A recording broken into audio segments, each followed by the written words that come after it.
Hello everyone, welcome back to my reading of Fate Strange Fake as we're on to Volume 5. Possibly finishing it today, I don't know, I haven't decided yet. But judging from how much is left, we might actually be doing it because it doesn't seem like there's a ton. We're on... Well, last time everyone disappeared. And I don't know what that's going to mean. Now, considering how the last interlude went, I think we're going to go back in time a little bit. And I guess see, like, the other position on this. So we're continuing with Mercenary, Assassin, Vampire, and well, what the frick are we gonna do? Yep, the past. Okay, let's see. A short time after Sigma had begun his life as a magecraft-using mercenary, he had been betrayed by a mercenary fighting alongside him, and by one raised with him in the same facility at that.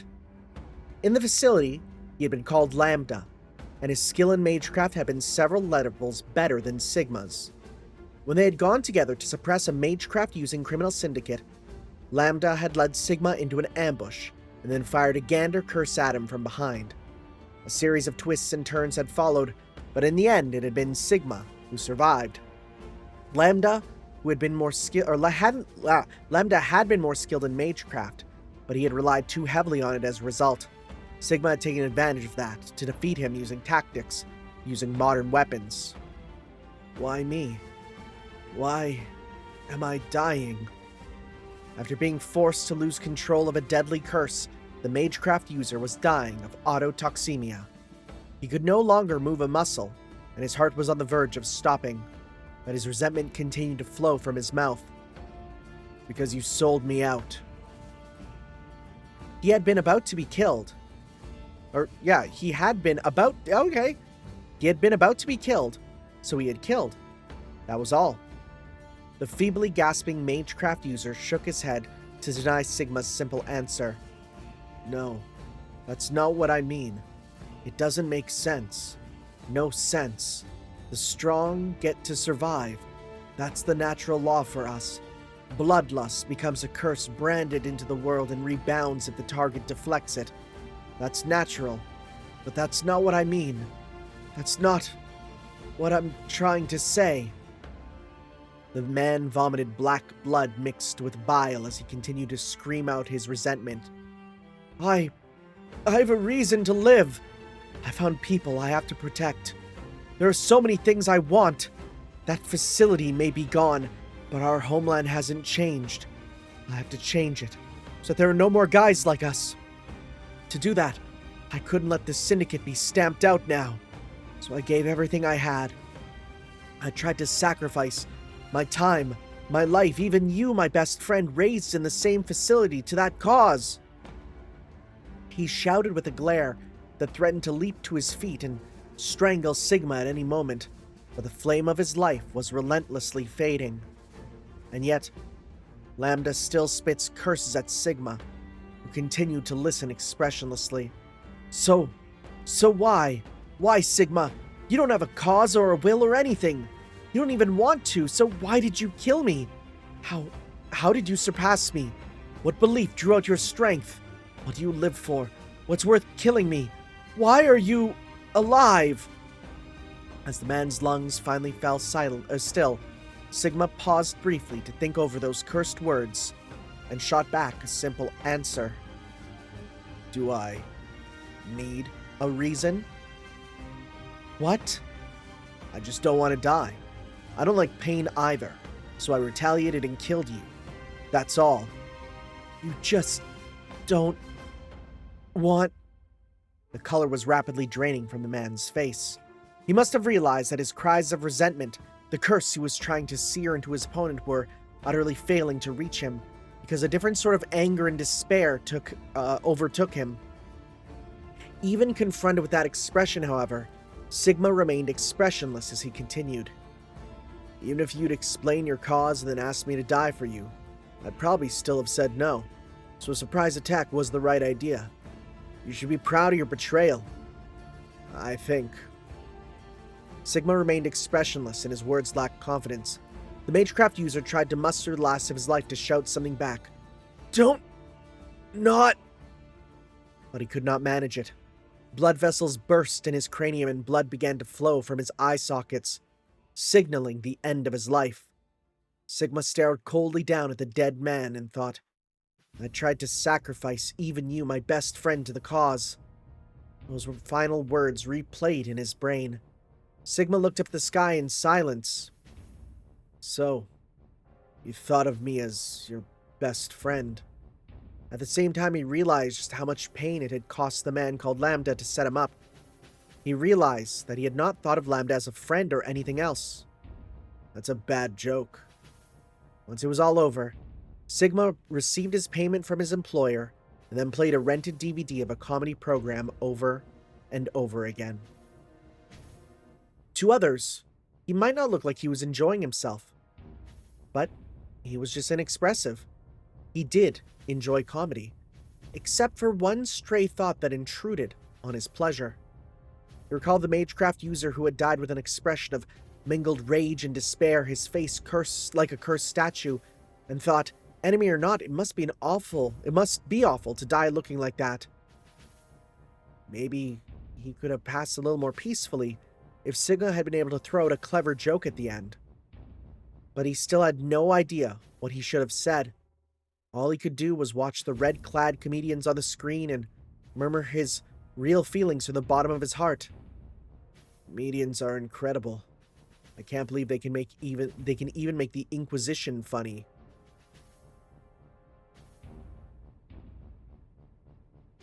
He's watching Monty Python. Right? Red clad? Wait, I'm gonna look this up because now I'm freaking curious. Monty Python. No one expects the... Are they wearing red? Oh my god, they're wearing red. Yes, they are. I cannot believe we have another... Like, Monty Python is so tied in with fate. It's actually crazy.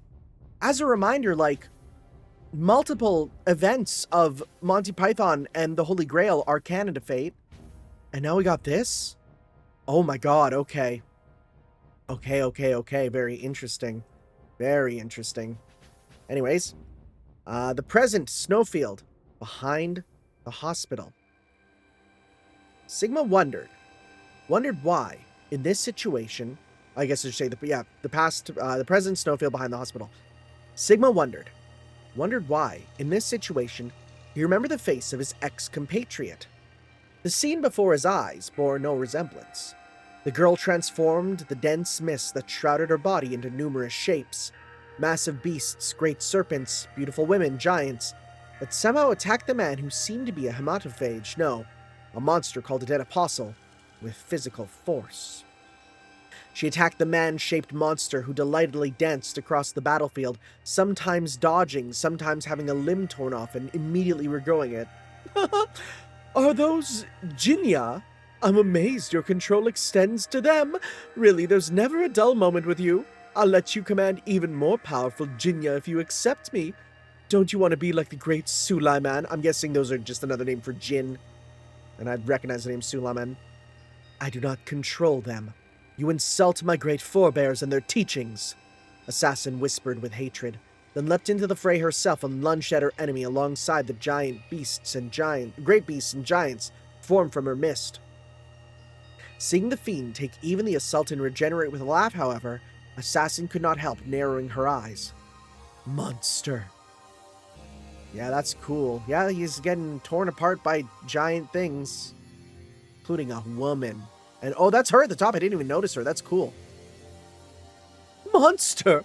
Monster, is it? Well, in one aspect you aren't mistaken, but don't refer to me by such a broad category. I might get jealous of other monsters and wipe them all out before I know what I'm doing. It's impossible, but for your sake I'll make the impossible possible. But my darling, won't you call me by my name? My name is Jester Karture. I'll tell you as many times as it takes. Yes, I will. Jester continued to laugh ecstatically. From his shouts you would never know that he was in the midst of battle. Sigma brushed it off with the thought, well, mages and monsters are both mostly weirdos like that. On the other hand, he could not take his eyes off Assassin, who continued to fight the monster whose death he could not imagine. Her face was suffused with rage, stamped with hatred for her enemy and for her own powerlessness. Oh, I see. Sigma realized why he thought of his compatriot's face. It was because they were the same. That monster was trying to defile his opponent's way of life just as he once did. Just as he, who, lacking a reason to live, had defiled his compatriot's determination, the monster was trying to defile the heroic spirit who was risking all she had to survive. Assassin and his compatriot were nothing alike. Even in terms of good and evil, it's probably fair to call them opposites. But, good or evil, their faces, suffused with rage and despair, were the same. His compatriot had betrayed him, but like Assassin, he'd been trying to protect something he could not give up. What was Lambda trying to protect? He had never tried to know Lambda. He had never, not even remembered him until that moment. One thing was certain.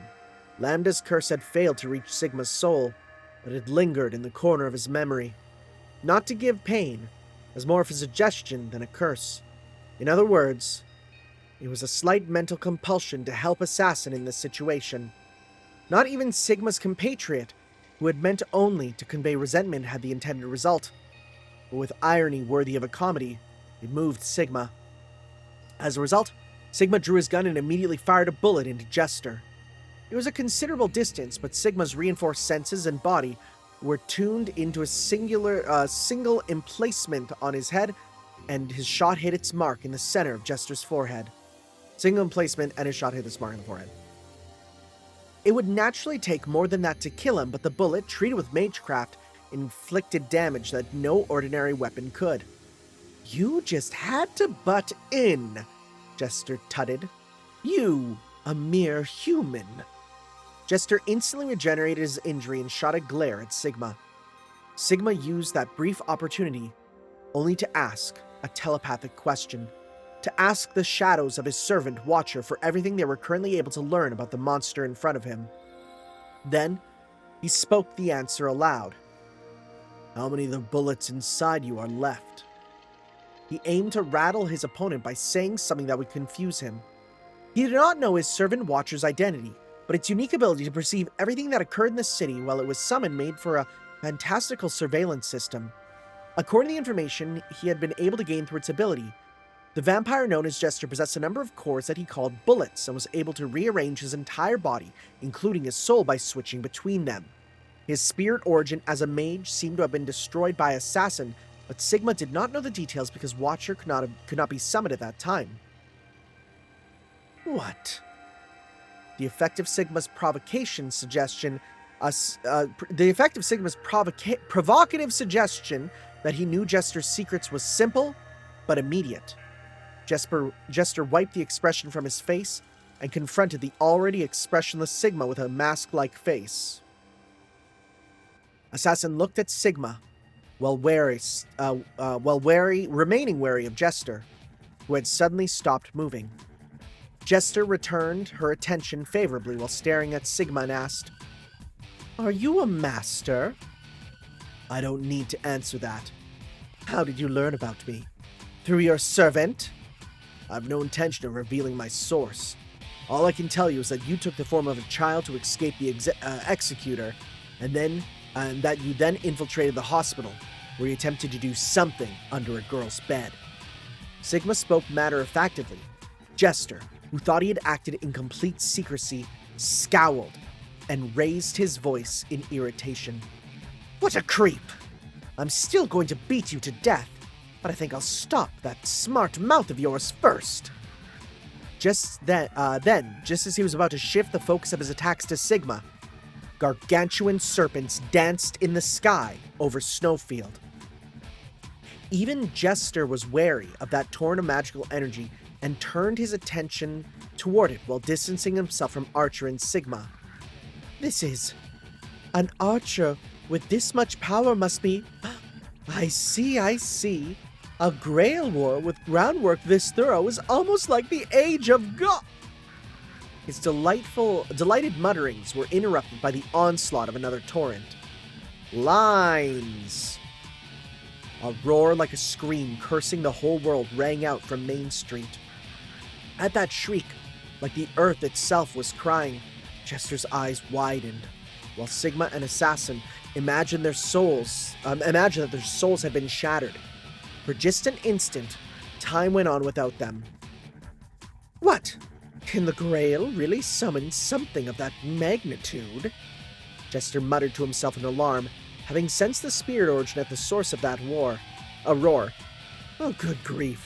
At this rate, this won't turn out as a comedy or a tragedy to my taste. They're going to burn up the audience, the stage, and everything else. No sooner had Jester made an exaggerated show of regret that he plastered a wicked grin across his face and glanced at Assassin. Oh well, in that case, let's move on to a new stage. What do you mean? The moment she ran magical energy to transform the mist surrounding her into even more gigantic beasts, her animosity diminished. A thing like black smoke poured out of the hospital. This is... Before the shocked Assassin and Sigma, Jester spread his arms wide and welcomed the black mist. Come, it's the start of the second act. Worry not, your stage won't be a brutal place like this. It will be peace itself, a gentle paradise. He allowed his body to dissolve into the black mist, but his voice continued to fill the air. I can't wait to see you utterly defile its beautiful scenery with your own hands. One moment, the voice seemed to come from all directions, like it was licking them from head to toe. The next, the swarm of blackness rushed forward like a tidal wave to envelop Assassin and Sigma, and the stage lights dimmed. Oh boy, well, we're moving on. Chapter 16, Breaking Dawn and Wakeless Dreams 1. And just to confirm, because I'm curious, how many chapters are there for this? There is... we only have the one. Okay. Interesting. Okay, so we won't get to hear the end of this one here till after. Breaking Dawn and Wakeless Dreams 1. In a dream. Wind blows. Wind blows. Swoosh, whoosh, they all melt together. The stars and the tall, tall buildings and the sleepy townspeople too. Even in the dream, the girl continued to sleep. She slept because it had gotten dark. She slept because she was sleepy. That was the girl's modest wish. Thus, therefore, her protectors simply acted to grant it, to put the dazzling lights that kept the girl from resting soundly to sleep, to stop the noisy wind that threatened the girl's salvation. In blank, a voice. A voice began to reach the ears of the dozing observers. The likes of you will tell us... Wait. The likes of you will tell the story of my love and hate. Wait. Love and hate? Dantis? Whose voice could it be? Oh my god! It was a sharp voice and yet quivering with the flames of resentment. Its every utterance froze the air and seemed to presage tragedy. The observers recognized the next voice they heard. You got it. This is a deal. I'll arrange your revenge into a book. I'll tell everyone in Paris, everyone in the world, about you. Oh, we're hearing again the story about... Yeah. It was the voice of the servant who had given them the strength to fight, Alexandre Dumas. After sound came hazy vision. The observers saw a man in black holding a sharp fork to Dumas's throat. It was probably a kind of fight. Dumas had not followed in the footsteps of his martial father. Nevertheless, faced with a rival, he was risking his life on his words. Everyone's got at least a little love and hate. Even a brat could tell a story about it. But who can tell the story of your love and hate, Edmond Dantes, Comte de Monte Cristo? I can. Only I can, Avenger.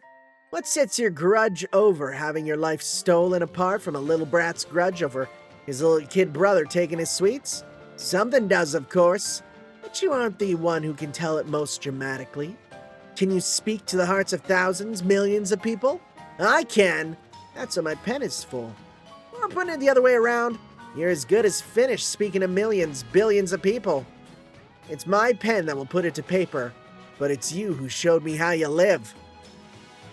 Despite the fork still at his throat, Damas got to his feet partway through his speech and spoke with full tones of a rough commander addressing his troops. A brief silence followed.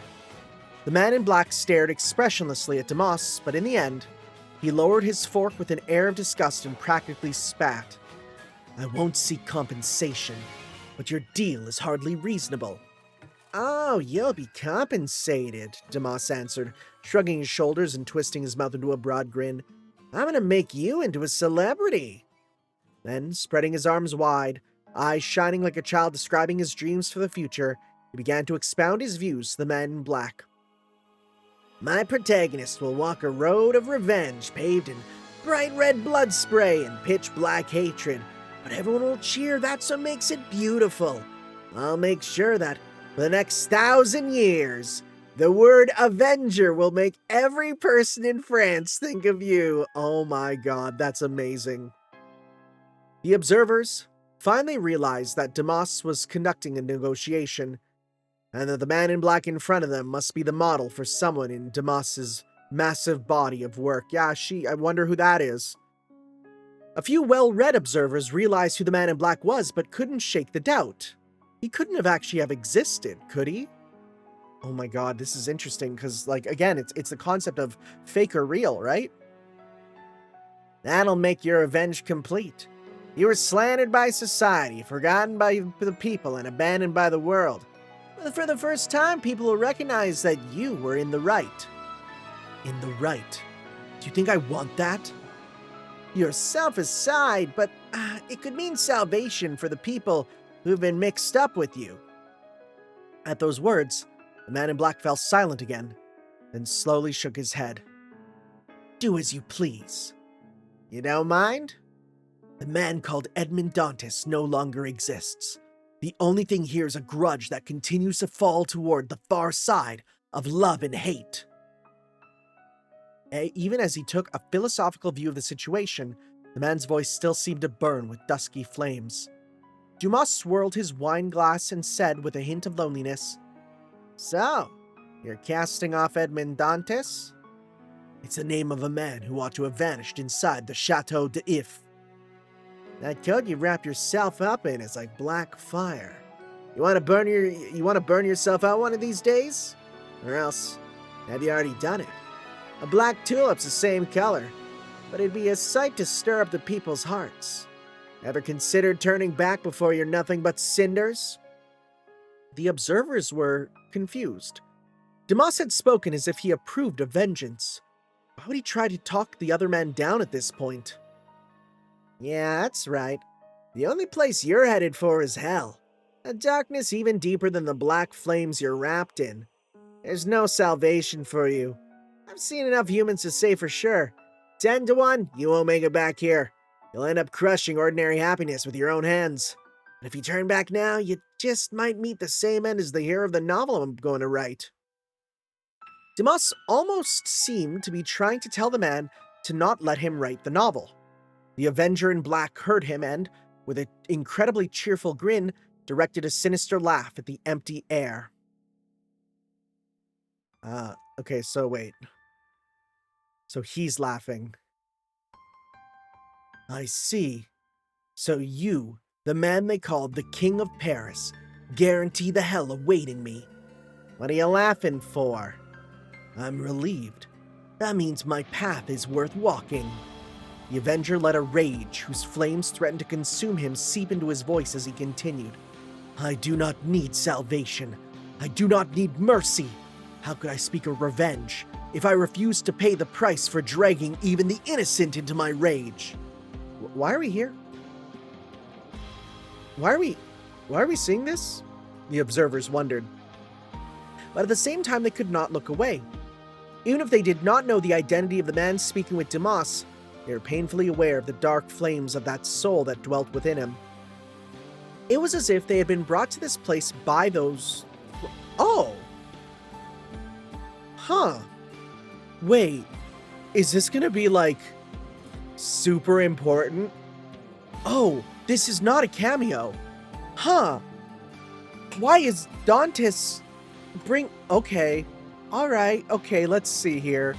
Boy, it's a good thing I'm reading this if this ties into the next part of Fate Grand Order. Maybe. I don't know, that's a guess.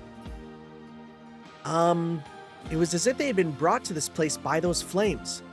Ignorant of both the man's circumstances and Damas's, the observers simply felt their hearts being mysteriously influenced by the man in black.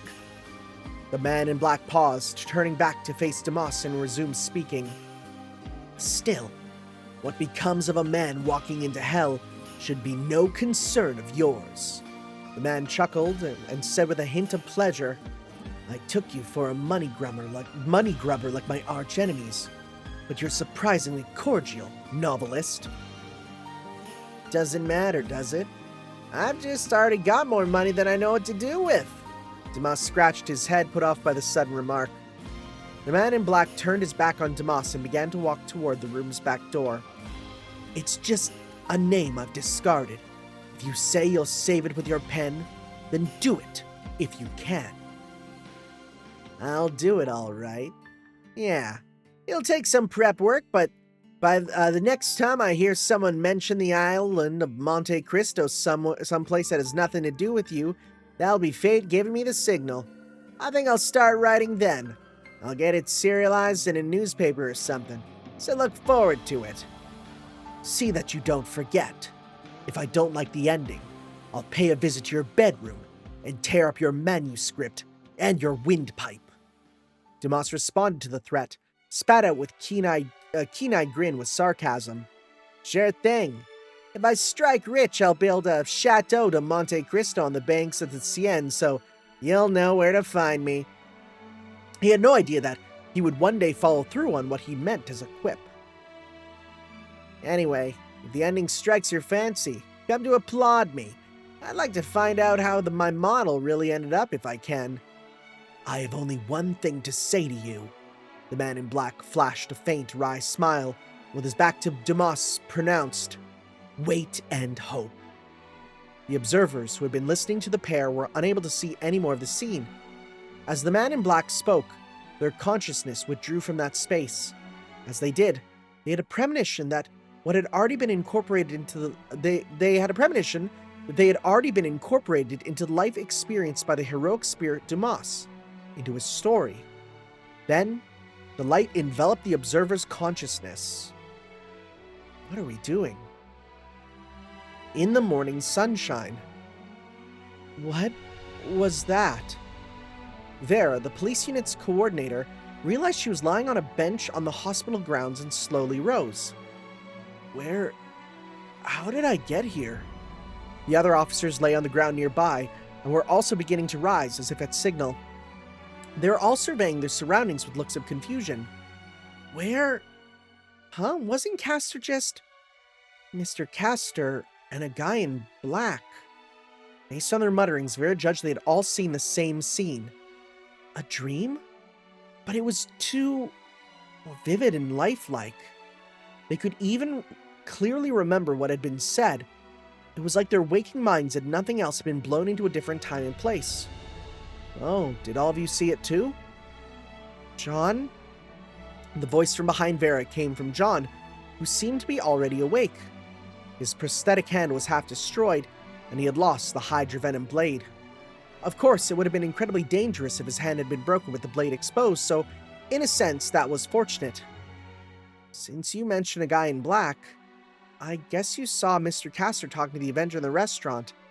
Well, that was the first thing I got shown too. The first? John, what happened to you? How did you get that kind of power? John answered Vera's cool-headed questions with visible confusion. Well, I don't really understand it myself.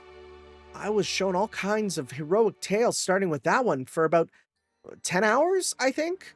Crazy, strong musketeers like the famous Three and the revolutionary hero Garibaldi. Then it shifted to a gathering of amazing authors he met in Paris. Oh, but I guess those authors were heroes too. John sounded bewildered. Vera reacted to one thing he said with confusion. 10 hours? Yeah, it's weird, though. When I woke up, dust was still falling from the hospital ceiling. I guess it must have only lasted a few minutes, but one thing's for sure. Mr. Castor gave me power. I can tell that much. Castor did? Could he have come up from the underground? Is he here too? Speaking of here, where's this place anyway? John's voice trailed off as he looked at the front entrance of the hospital, which led to Main Street. I woke up in front of the church, but, well, see for yourself. I can't explain it. Urged on by John, Vera took several other officers who regained consciousness and left the hospital's premises, where they saw no trace of destruction. Little birds flitted about over the pristine surface of Main Street. The church, which ought to have been half destroyed, had been restored. Actually, it looked less restored and more like it had never been destroyed. It seemed to say that the destruction of the battle between heroic spirits that night had been an illusion. Behind the bewildered officers, the haggard-eyed John asked a question that seemed half addressed to himself. If the fight before we lost consciousness really happened, then where is this place? Snowfield, Colesman Special Corrections Center. They disappeared. There's no other way to put it. Publicly, the facility was a privately run prison, common in the United States at the time. In the special surveillance facility deep inside, Claudius heaved a light little sigh. Having run his eyes over the report, he was considering the disappearance of a number of his associates who had been at the scene. The report told him that the police had surrounded the hospital. Also, that someone from the police station had contacted the hospital beforehand.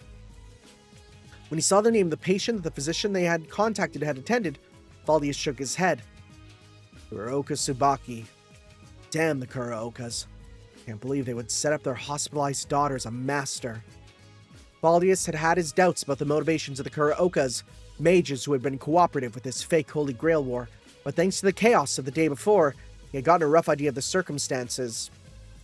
I don't know if she accidentally developed command spells or if it was intentional, but I see now. They're using their daughter to supply magical energy and directing the servant from a safe location. Cunning, but I suppose it's reasonable. I've even heard that, even in Fuyuki's Grail War, a renowned lord used his fiancée as a source of magical energy. You think that Kuraoka Tsubaki's servant did something? Claudius answered the woman who served as his aide-de-camp, Aludra, with a short nod. I've gotten Francesca's guarantee that there were no trace of magecraft being used to impair recognition or any kind of illusion being cast. Of course, she did seem to be enjoying the situation. More than 30 people vanished from Main Street in a brief period of time, including servants if we assume they didn't dematerialize to conceal themselves. Aludra's business-like, unemotional statement prompted Claudius to run his eyes over the list on the report again. In addition to the police unit, the missing peoples are Flatus Gardos, Hansa Cervantes, the self-proclaimed overseer, the 4 nuns thought to be his subordinates who were in the church. Well, he's officially an ordinary priest, but based on Chief Orlando's reports and the combat footage our surveillance network captured, he must be an executor. A capable one at that. Claudius frowned, then read out the remaining names.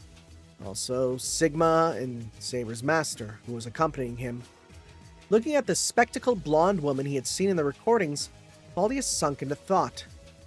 Her identity concerns me, but she doesn't look like a mage. We can't eliminate the possibility.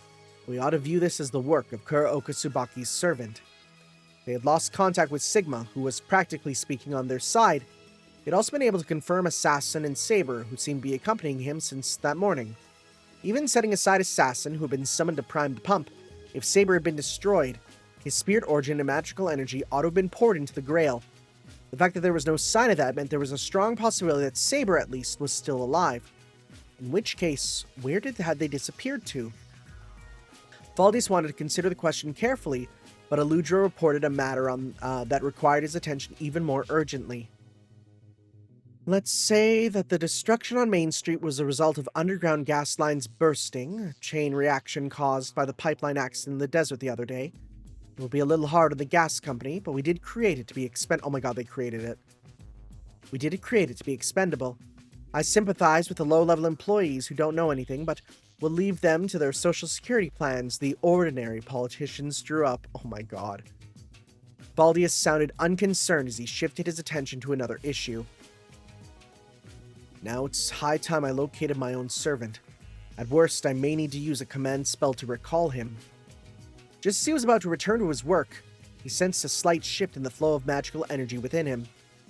It was an odd feeling different from his ordinary 5 senses, like the inside of his body had ever so slightly dimmed. Faldius intuitively recognized it as a signal. He left the remaining details to Aludra to iron out and exited the surveillance room.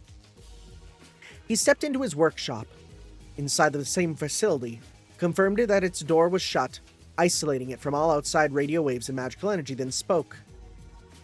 May I ask what you're playing at? Why would you ask, my contractor? A voice that was utterly devoid of all emotion, and for that reason, utterly chilling sounding from behind Faldius. The puppets in his workshop, handed down by generations of his ancestors. Faldius found himself imagining that the voice came from each of them as it spoke in a dignified manner of its in a dignified tone as its master. I am, of course, referring to the orders I gave you, assassin. No, Hassan-i Sabah. He made a point of speaking the name out loud. Faldius was addressing his own servant, whom he might call true assassin, in contrast to the girl fanatic who had been summoned to prime the pump. I ordered you to assassinate Galvaroso Scladio, the head of the Scladio family, and yet matters seem to have taken a strange turn. In the day since he had given that order, a portion of the United States had fallen into chaos.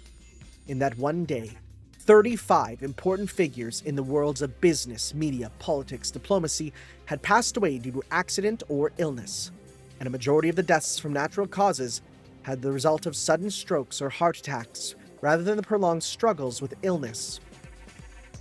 I've yet to receive a report of Galvaroso's death, but the area in which he is believed to reside has produced one fatality after another. It would not be unreasonable to suspect a connection.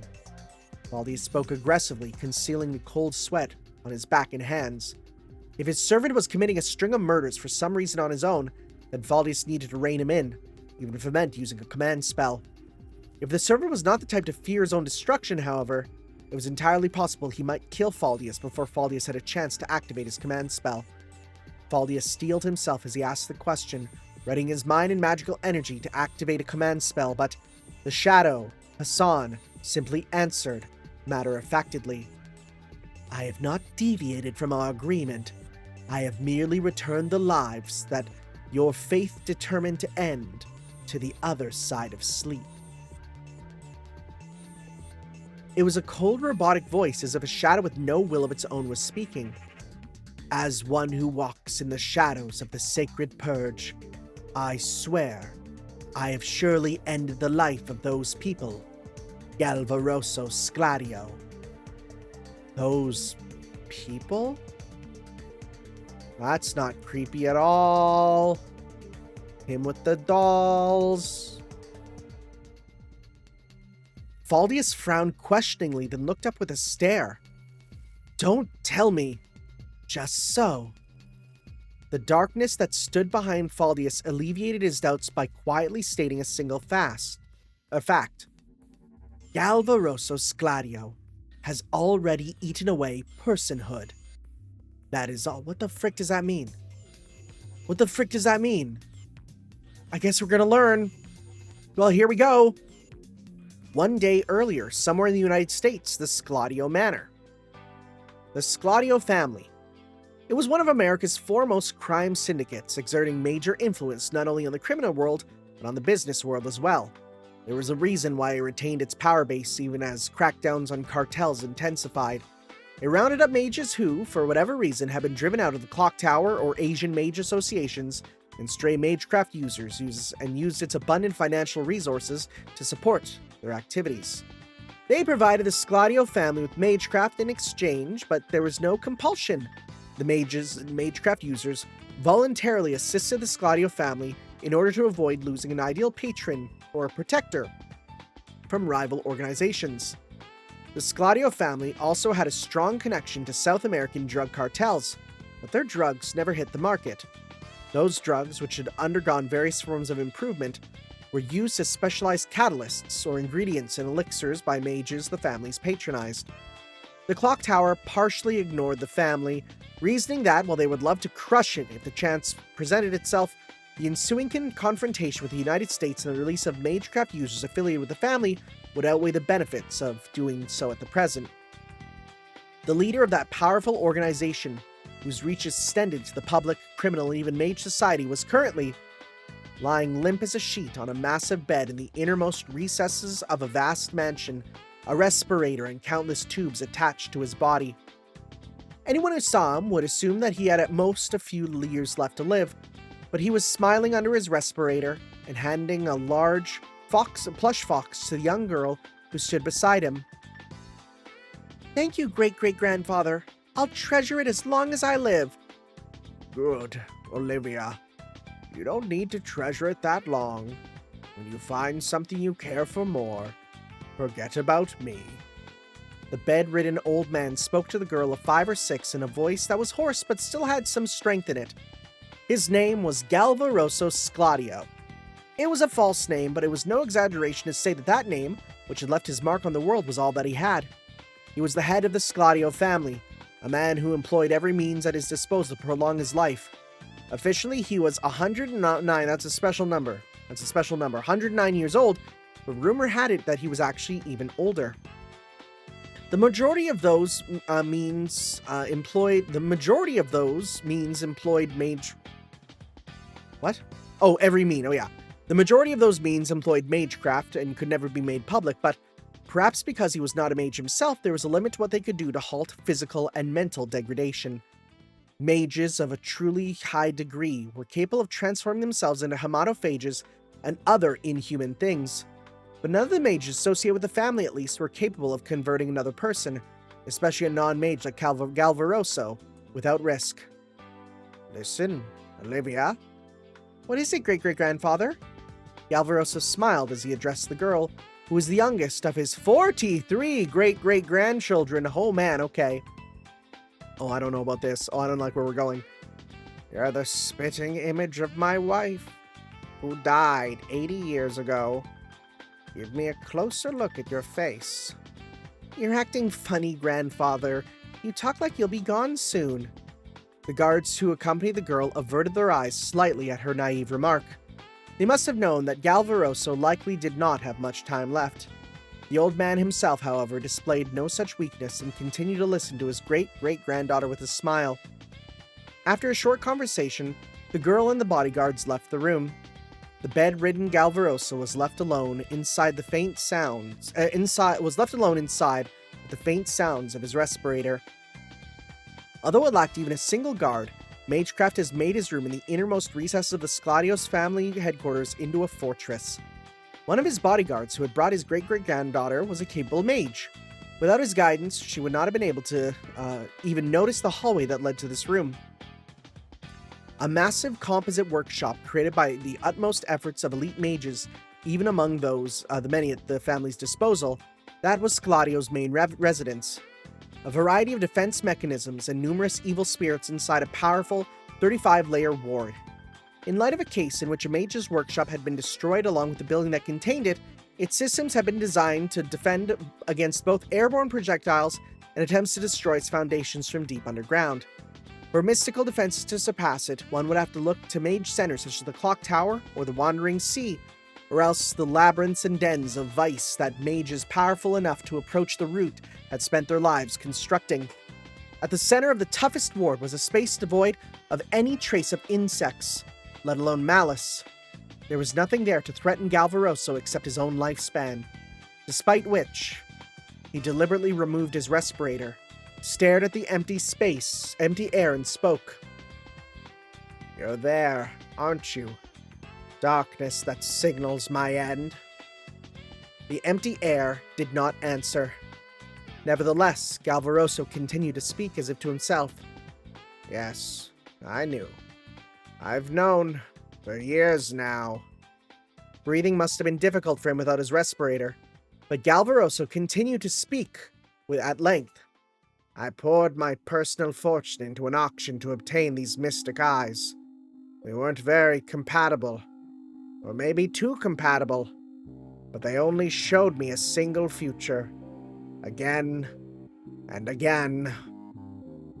The man's slightly mismatched eyes showed derisive laughter as he continued to address the empty space. Today, the day I die. Still, the empty space did not answer. But Galvaroso sounded certain that he was being heard. Something in his face expressed relief. I knew today was the day. As soon as Olivia asked me. That plush fox. Galvaroso had had a mystic eye implanted into his head on a certain trait. That mystic eye had shown him the future that would play out in this fixed location. He had seen his eyes closed by darkness after he gave a plush fox to his great-granddaughter. It's simple. All I had to do was not give the fox to Olivia, the youngest member of my family. That might have been enough to change my fate. That's what I thought.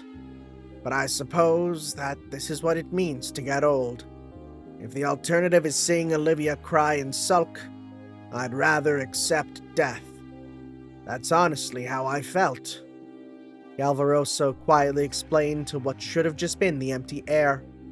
There was no trace of the cold-hearted leader who had once terrified rival syndicates, just a dying man who continued to speak to something invisible. Funny, isn't it?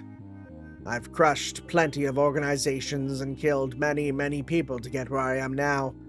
Please, darkness who has brought me death, if you really are there, listen. I will end, but not like this. No, I can't end. His voice was growing gradually paler as if from a lack of oxygen, possibly because he had removed his respirator. But as if to indicate there was still something he needed to say, he stretched out a hand toward the empty air as he continued. The mages who seek to prolong my life decided that it no longer matters if I am me. Bastelot was against it. The other mages killed the souls of other powerful Americans and overwrote their personalities. They want to turn this country into a mage's paradise. Please, stop this nonsense. Let me end.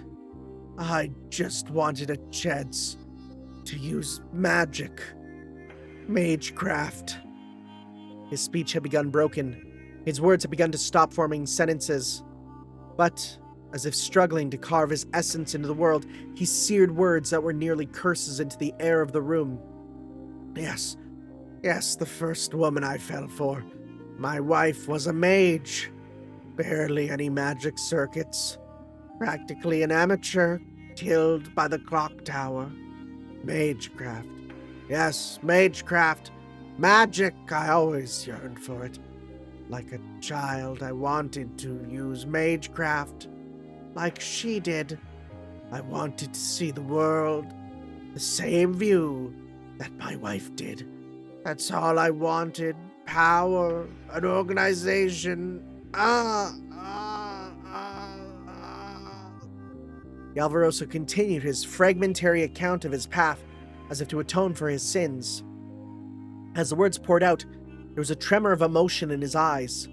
Then, just as his heart was about to break under fear of death, darkness reached out from the empty air to quietly, gently cover his eyes. It did exist. A messenger of death that had slipped into the heart of the gargantuan magecraft workshop whose wards and defense mechanisms, while not supreme, were only a step below it, without triggering even one of its systems. You have nothing to fear. It was a strange voice. It seemed to come from the entire room, yet it was only audible to Galvaroso. Its words were simple. Because they were simple, they simply resonated with his chaotic emotions. Are you sure? A man like me? Tears flowed from his mystic eyes, which no longer showed him anything. Darkness mercifully enveloped his life. I have no reason to judge thee, nor do thou. Entrust all to the night. The darkness, which had taken human shape before he knew it, laid its hand on the man's head as it dispassionately intoned, Awake in peace on the far side of sleep. Then, unnoticed, The darkness vanished from the room, leaving behind only an old man who no longer needed to breathe, his eyes closed and a hint of relief on his face. He had yearned for magecraft. Some might say that for a man who had moved behind the scenes of mage and American society for so long, for such a foolish, childish reason, his end had been too peaceful. The present. Meat processing plant.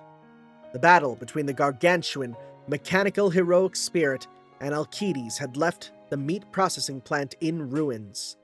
Thanks to Francois Prelati's noble phantasm, however, it was all apparently restored. In the distorted space, the mage who was Alcides' master, Basilot Cordleone, was collecting elements that had not been destroyed to begin with and was rebuilding a simple workshop in the meat processing plant. His subordinates, Scladio family mages, whispered to each other as they watched Basilot, who was using magecraft to contact someone via communicator from afar. Hey, when does Mr. Cordleone sleep? You don't know? He's special. I hear he can get by with only a few seconds of sleep each day. Seriously? I could see him managing for a few days like that with magecraft, but...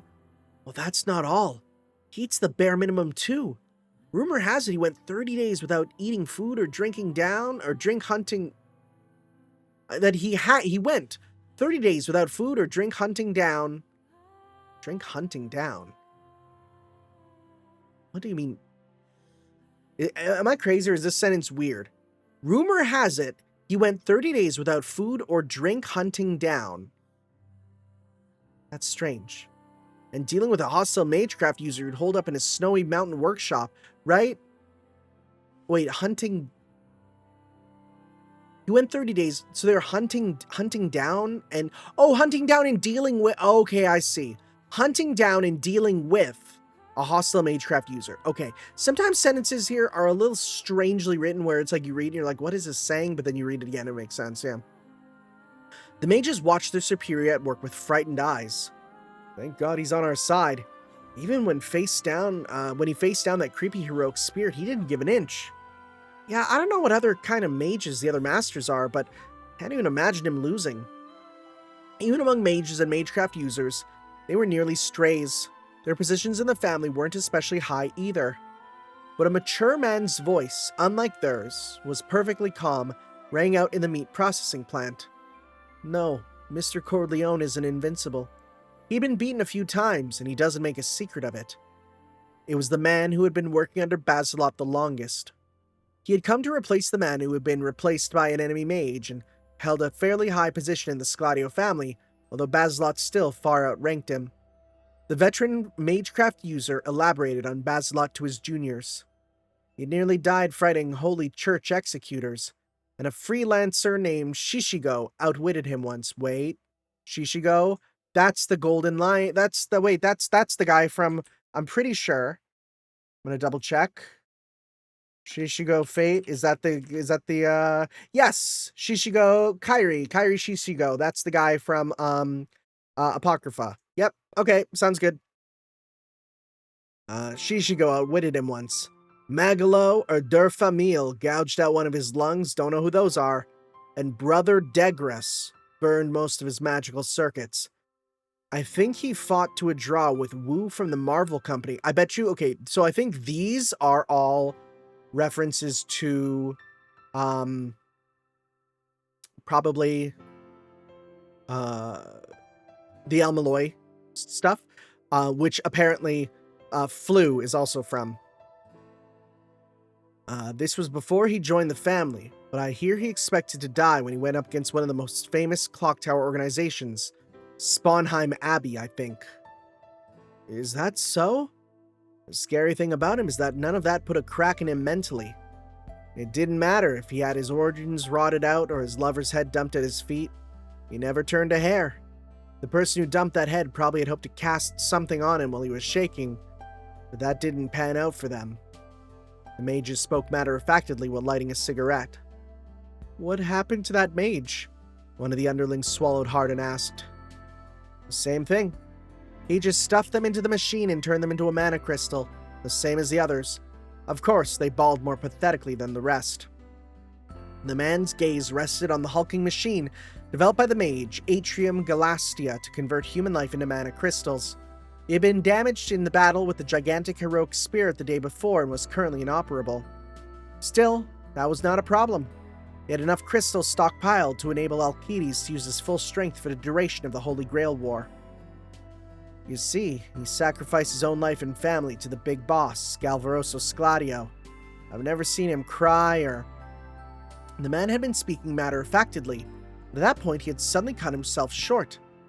Bazelot had left his seat at the communicator, and began walking toward a storehouse deeper inside the meat processing plant without us noticing. Mr. Corleone, what is it?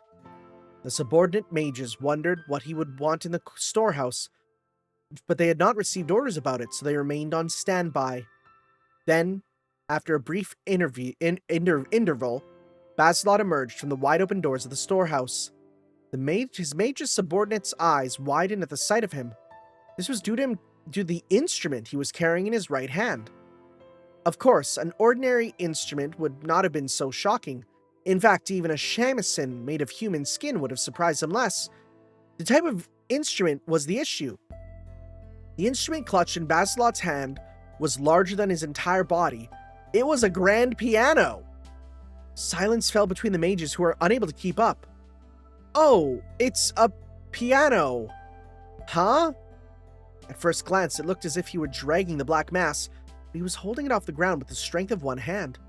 It must have been the result of using reinforcement or domination magecraft to alter his own body. The mages were unable to follow Bazelot's use of this disproportionate superhuman brawn for the bizarre purpose of carrying a piano. The better they grasped the situation, the deeper their confusion. He continued to walk, advancing toward an enormous freezer manufactured to fit the meat processing plant. Mr. Corleone, what's going on? Is this the, piano? They knew that the piano had been placed in the storehouse for some reason. They are aware that the playing of the piano was one of Bazelot's talents, but none of them had understood why he would bring one to a place like this. To begin with, bringing a piano into a freezer seemed unlikely to do anything but significantly shorten the instrument's lifespan. A tuner or a pianist would probably faint at the sight. The mages were so confused that such irrelevant concerns crossed their minds.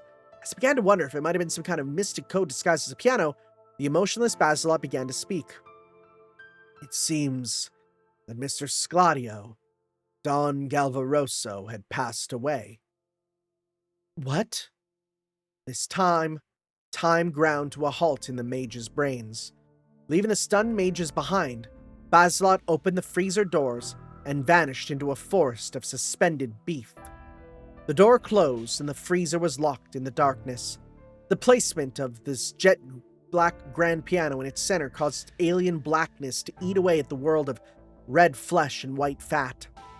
The tennis court-sized freezer was brought into an eerie harmony, as if they were a work of art. In its center, the still expressionless Bazelot placed his hands over the keyboard and held still. There were not even clouds of white breath around his face. It appeared he had stopped breathing. Silence and stillness combined to make the frozen air pierce the mage's skin with increased keenness. After a full minute of stillness, so complete it seemed time had frozen, Bazelot, his breathing still stopped, began to glide his fingers lightly over the keys. Hey, what do you mean the Dawn is dead? Wait. One of the mages waiting uneasily outside gestured for silence and strained his ears. He heard a carefree piano tune from the other side of the freezer doors. That beautiful, ephemeral melody made the hearts of the bewildered men as calm as the surface of a stream. A requiem. Is that Lacrimosa? The veteran muttered. Wolfgang Amadeus Mozart. In his twilight years, the great composer had begun a work that one of his students had taken up and completed after his death. Requiem. The tune was one of its sections, Lacrimosa. Their hearts captivated by the sounds of the piano, grief-stricken yet filled with tenderness, took in the meaning of Bazelot's declaration that Galvaroso Scladio was dead for the first time. They had no choice but to take it in. Mr. Corleone, for the Dawn, One of the low-ranking members grew teary-eyed as he listened to the playing that escaped the freezer. They heard that Galvaroso likely did not have much time left. Bazelot must have brought the piano with him to Snowfield so to be ready to play the Requiem whenever news reached him. The men etched their respect for Bazelot's resolve and for the way he had expressed his mourning for the dawn without turning a hair into their minds, as they stood and let his playing wash over their souls. If anyone else had witnessed the scene, they would still have wondered if it really made sense to bring the piano. Bazelot's men were past caring about such things. They were simply reaffirmed in the belief that their superior was extraordinary in everything he did. Still, why did he go out of his way to play in the freezer? By the time that question surfaced in their mind, the performance was coming to an end. After a brief silence, the large doors of the freezer opened. "Mr. Corleone!" Several men ran up to him to ask for details. "When did the dawn—" Then their words stopped. And not just their words. Time froze for the men. They stood rigid, unable to continue. This was not the time nor the place to question Bazelot. His face itself was its usual non-expression brimmed with machine-like murderousness, but in contrast, the interior of the enormous freezer behind him had become a red-black hell. Red and black. The interior of the freezer was dominated by those two colors. The dozens of animals worth of beef that should have been hanging up on the walls had all been knocked off their hooks. Some chunks of meat had been smashed into the walls. Whoa. Flattened until they resembled red insoles. Others had been shredded into ground beef, bones and all, and scattered over the floor. In places, the torn meat had been rotted, dissolving into red puddles that looked like blood, while in others, the bits of meat that had been scorched to ash. Something like dark red mud was writhing between the scraps of meat, as if they were scavenging the destroyed flesh not as foodstuffs, but as bovine corpses. Yep. One of the underlings sank to the ground. They were all mages or magecraft users after their fashion. But when the haphazard, inexhaustible magical energy or the appearance of the freezer would not have been enough to frighten them, when the haphazard, inexhaustible magical energy that oozed out of the room, like a child had thrown a tantrum and poured all his strength into a mixture of bloodlust and animosity, hit them, they could not suppress their screams. They were terrified. Terrified of their superior, Bazelot Corleone. Terrified of his rational abnormality that caused such an atrocious rampage of magical energy while playing such a beautiful tune, and yet confined it entirely to a single room. Bazelot glanced at his collapsed underling before turning to survey this freezer, expressionless as when he entered it. "I got some on the piano." A few shreds of beef had splattered on its legs. The dark red mud was completely avoiding the piano. It looked as if there was a ward set around it. A moment later, the piano instantly sank into the sea of mud and entirely vanished from sight. Bazelot shut the freezer doors and walked into the center of his workshop as if nothing had happened. Then, in place of his subordinates who was still frozen in place, his servant, who had remained incorporeal up to that point, materialized and spoke. "That was something unexpected." "What do you mean?" "That you take an interest in music." Alcides avoided touching on Bazelot's emotions, simply expressing his surprise that his master could play the piano. Bazelot answered the Avenger dispassionately. "I accepted training to assist with mental tuning. Mr. Scladio just happened to hear and take a liking to it." After a brief pause, he added his reason for playing just then. "I promised that I would play a requiem, if the worst had happened." Bazelot turned to face Alcides and asked a question of his own. "You seem to have recovered from your physical injuries. It looks like you took quite a beating." "It's no cause for concern, although facing pursuit from Ryder, the queen of the Amazons in that state, was troublesome." Alcides was one of the few participants on the Battle of Main Street who had not vanished and remained in Snowfield. The previous night, when the black smoke that overflowed from the hospital had been about to envelop him, Alcides had summoned one of the 4 horses of Diomedes, one of the powers of his noble phantasm king's orders, sent 3 into the black smoke as decoys, and succeeded in escaping on the scene on the back of the 4th. He had, however, suffered an attack from Ryder, the Amazon queen Hippolyta, who had been chosen that moment to appear, and sustained injuries. Both those injuries and the Hydra dagger wound in his side had now completely vanished. The demon power he had stolen from Berserker was currently contained within him. At first glance, Alcides looked as if he had immediately after being summoned and transfigured. Bazelot, however, dispassionately asked about the other side of his servant. "How many more days can you last?" Alcides answered with surprising alacrity. "I can remain sane for another 3 or 4 days." "I see. That erases our advantage over the fakes. No, given that being overtaken by madness won't destroy you on its own, we still have the upper hand."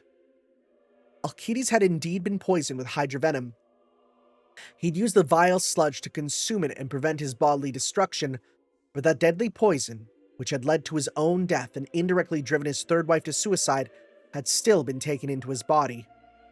It was the influence of King's orders that kept it from eating away his flesh. He had drawn out the power that he had taken from the let's give this a try. Erymanthian boar. It was, however, not the boar's own power.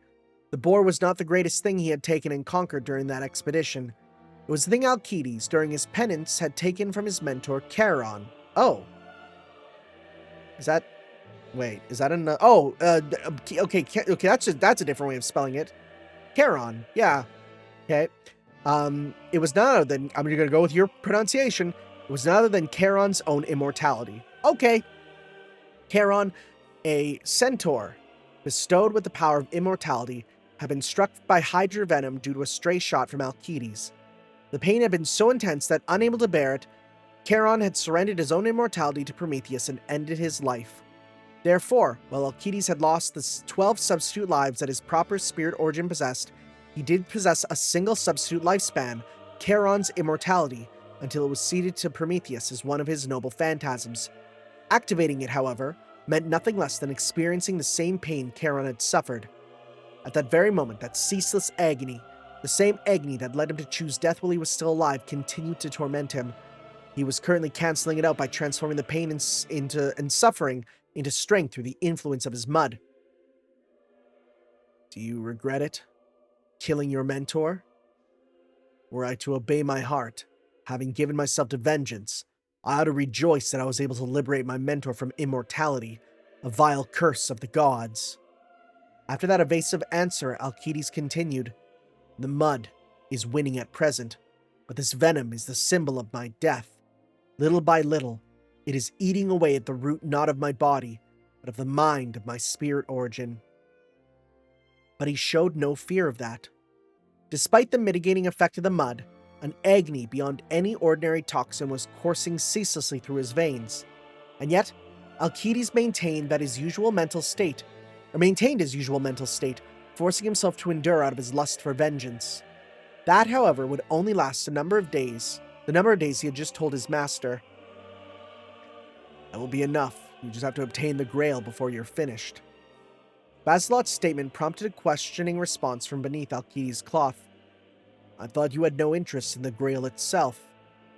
"If my master had simply died of natural causes, I wouldn't." Bazelot's eyes narrowed slightly.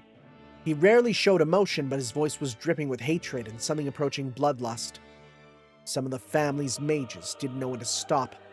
They copied my master's personality into several other people's brains, but all those substitutes died as well, and from different causes." "Oh? That means their deaths weren't a chain reaction caused by the side effects of magecraft. Someone else intervened. I have a good idea which organization would do that just now." Bazelot then swallowed his hatred and wrestled the maturing mud into submission through superhuman force of will as he extorted his heroic spirit. "When you obtain the Holy Grail, use its power to show them your heart's content. Once you've destroyed this country and crushed it beneath your feet, take back the name you cast off and show them all. By overturning common sense and exterminating mystery, the name you detest, Heracles, will be dragged through the mud and perish with Hera herself. That goes without saying." That day, that moment, oh my god, this line, "An evil possibility for the United States was born."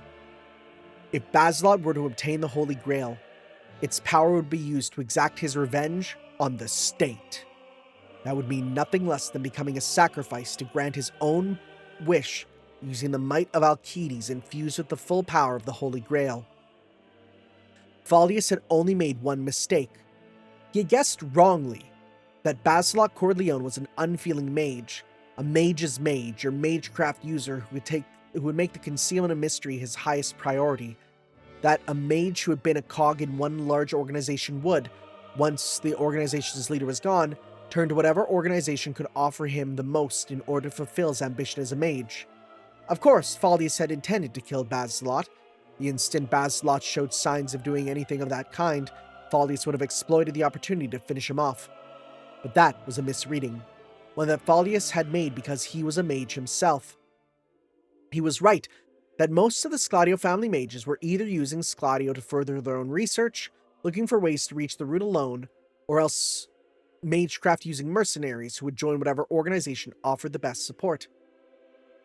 But the remainder, including Bazelot, were different.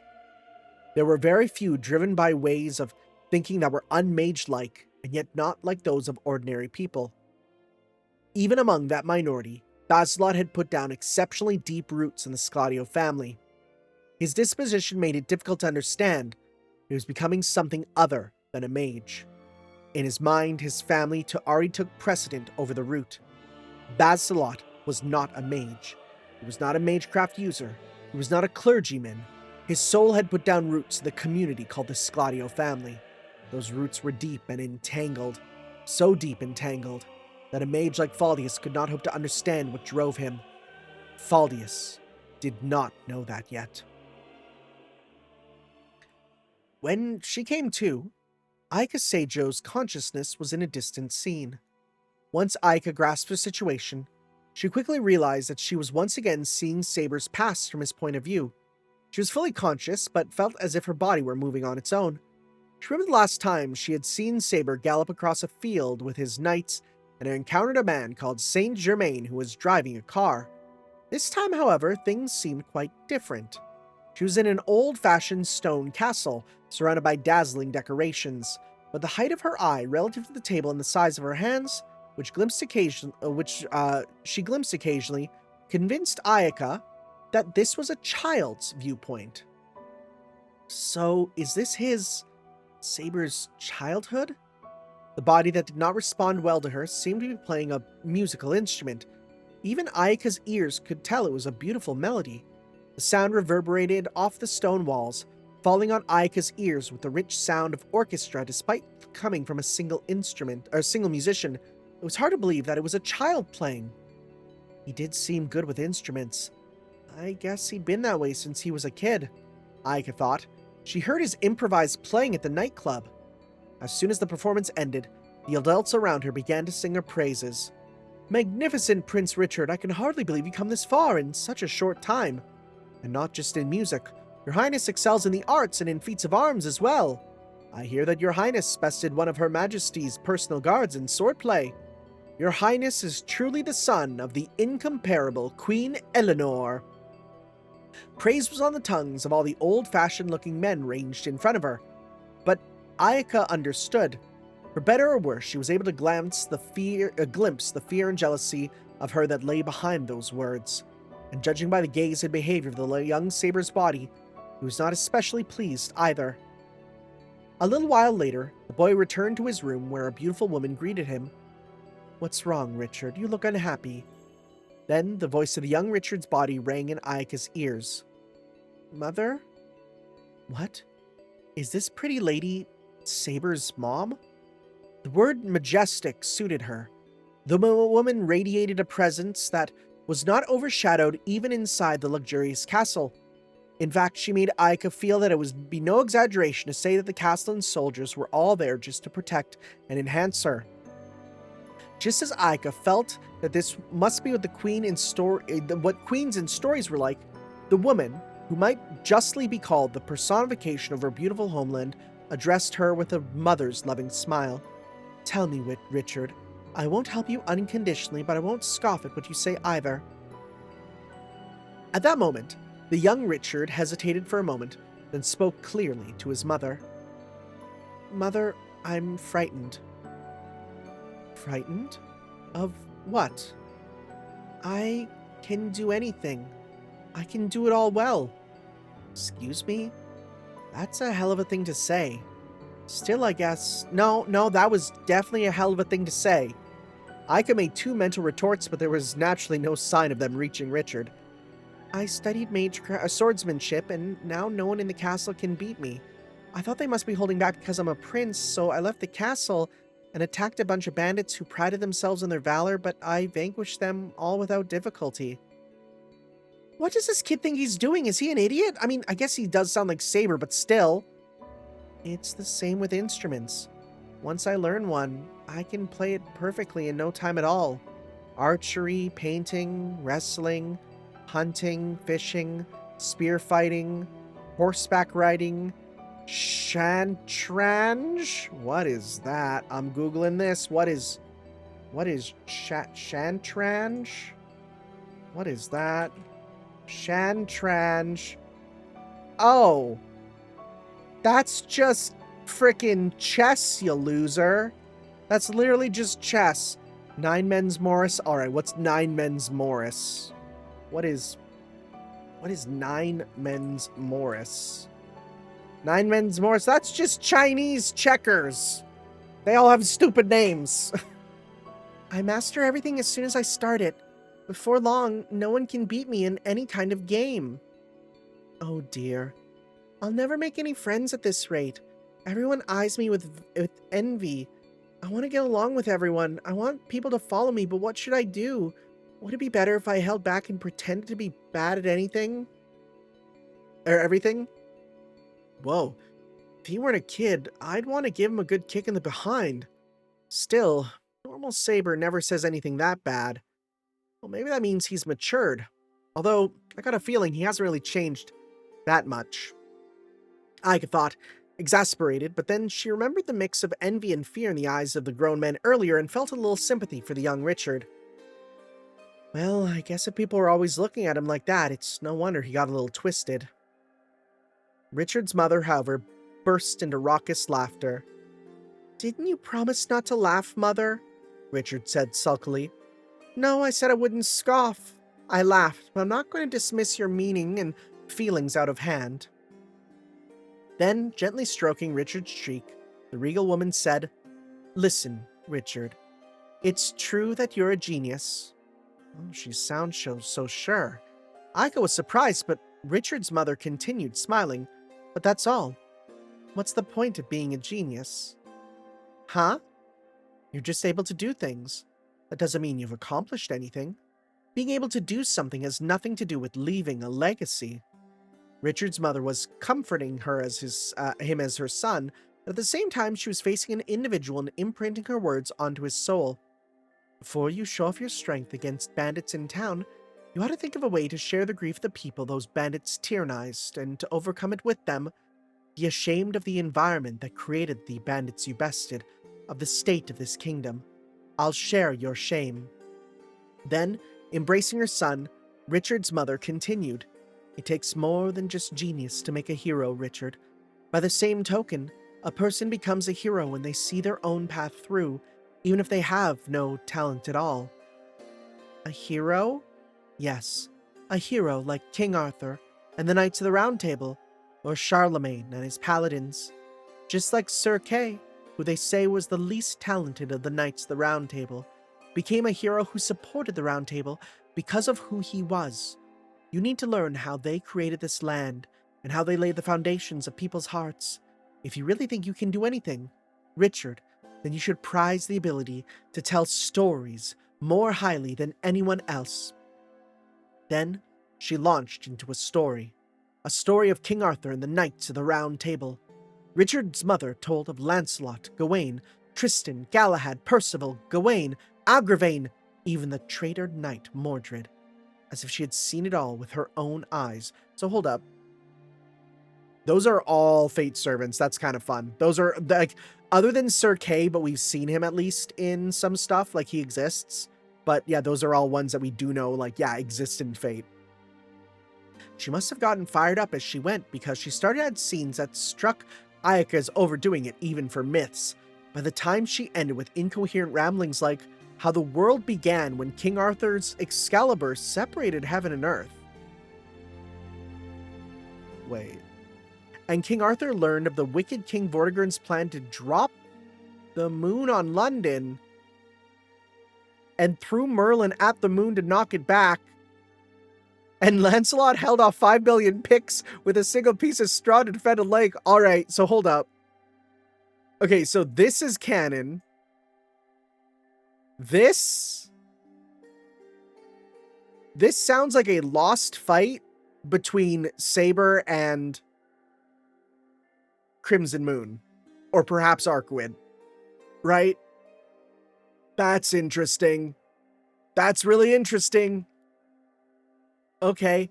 And the Lancelot with 5 billion picks with his... Yeah, because, I mean, again, his a noble phantasm means anything he picks up's a weapon, so... Richard was drifting into peaceful sleep. Even as Ayaka's view began to grow hazy, Richard's mother stared kindly at her son's face, gently stroking his cheek, and said with a chuckle, "Of course, Vortigern didn't really drop the moon. I made that... Oh, okay, well, I made that up. Now, wake up." Mother? What happened to Sir Bedivere next? Good morning, my darling Richard.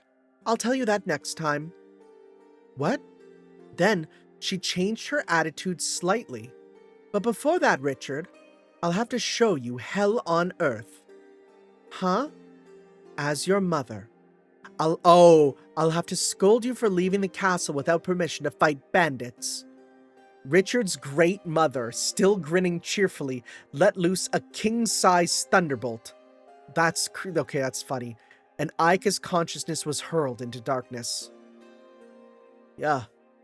Ayaka. Ayaka. Are you all right?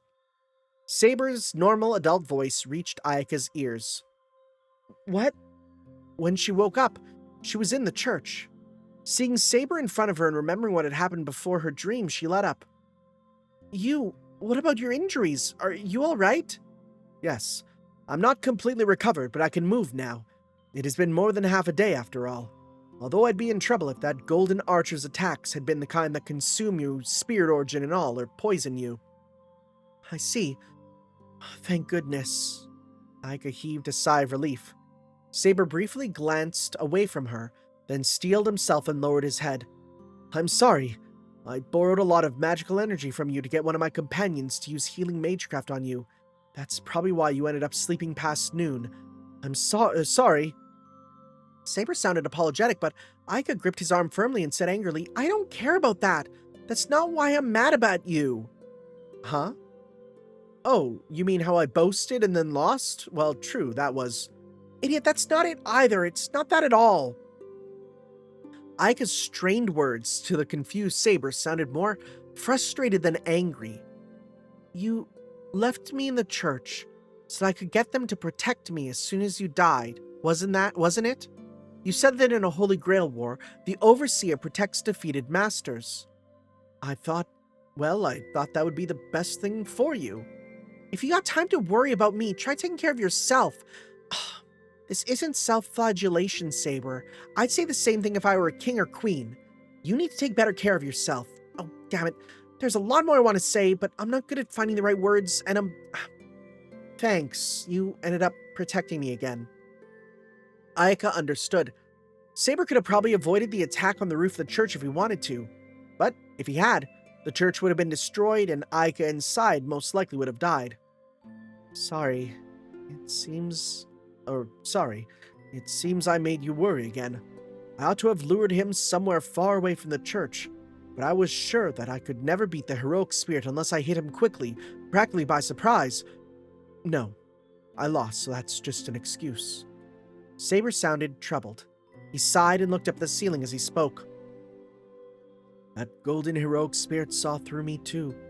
I probably haven't gotten serious about this war yet, probably because I still haven't found a heartfelt wish for the Grail. He joked that he wanted to take all sorts of songs and heroic tales back to the throne. That wish seemed achievable even without the Grail. But if I wish for something in earnest, then I'll really end up dragging you into the war. I don't want that. I've already been dragged into it. I mean, just earlier I almost got blown away along with the whole church, and Ika started to say, but then she realized. The ceiling that Saber was looking up at was the church's. The church, which should have been in ruins due to the Golden Heroic Spirit's attacks, was completely unscathed. No way. What's going on? Is this the magecraft you talked about, Saber? Sorry to disappoint you, but if I could do that, I would have repaired the theater I destroyed right after I was summoned. There are some things even I cannot do. Aika, who had finally managed to get her feelings under control, sighed at Saber's self-deprecating tone. She adjusted her glasses as she spoke to mask her embarrassment. Even though you said, "Mother, I can do anything." At that, Saber froze. You saw that? He asked with a forced smile, cold sweat beading on his forehead. Richard trembled as he spoke, knowing that Ayaka was talking about his past, shown to her through the magical energy that linked them. Ayaka, despite thinking that she should not have mentioned it, looked away as she confirmed his suspicions. Yeah, your mom was pretty, though. For a while after that, Saber laid on the floor of the church, his face bright red. Do you still think you can do anything? Do anything? Aika casually asked Saber once he had regained his composure. She looked serious, not teasing, so Richard answered seriously. I'm not as childish as that. Still, I'm confident I can do most things well. That must be how my nature is imprinted on the throne. I guess. You do seem like you can do just about anything. I doubt you're bad at anything but reading the mood. You're exaggerating. There are things I couldn't do when I was alive. I'm made up of the throne's knowledge now, but... What can't you do? Ike answered, interested. Richard hesitated for a moment before he finally looked away from her and answered, English. What?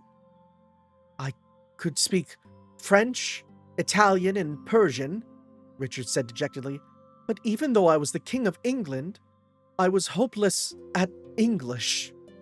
Ika stared at him for a moment, stunned, and then she seemed relaxed for the first time and let out an exasperated laugh. It's not nice to laugh at people's shortcomings, Ayaka. Sorry, it's just... You sounded so confident that you could do anything. At that point, Ayaka let out a big sigh and looked at Saber while wiping the tears behind her eyes. I'm glad you're alive, Saber. Thank you. The feeling is mutual. Saber raised his voice at the sight of Ayaka's smile, as if to say that that was enough to satisfy him. All right, I'm a new man. Now that you know my shameful past, I have nothing left to lose. I'll even beat that gold fellow next time. I think he's dead. I'll protect you, Ayaka, no matter what you say. After all, I'm a man who can do anything. Ayaka was able to understand.